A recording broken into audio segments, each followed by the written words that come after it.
जय जगन्नाथ सांग माने मु लुसी डुडु भाई भी आज पुणी थे आपण मान गोटे छोट कहानी सह स्वागत करुच्ची। आग कालर कथा चिल और शियाल गछ उपरे बसी स्त्री लोक मानकर दूती बाहन व्रत देखुले।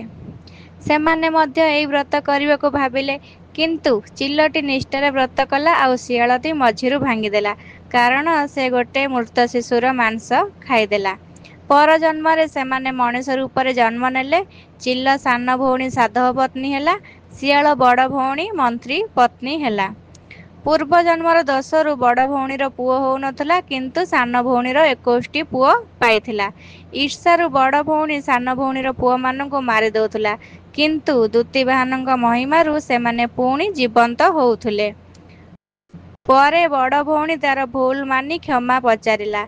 सान भौणी ताकु दूती बाहन व्रत करने कहिला।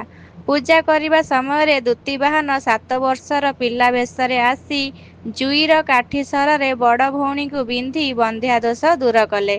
सेइठारु बड़ भौणी मध्य पुत्रवती हैला। शेषरे दूती बाहन दुई भौणी को कहीदेले चिल और शियाल सदा पृथ्वी रे थिबे ओ एई व्रत सेमानकु पूजा करिबाकु।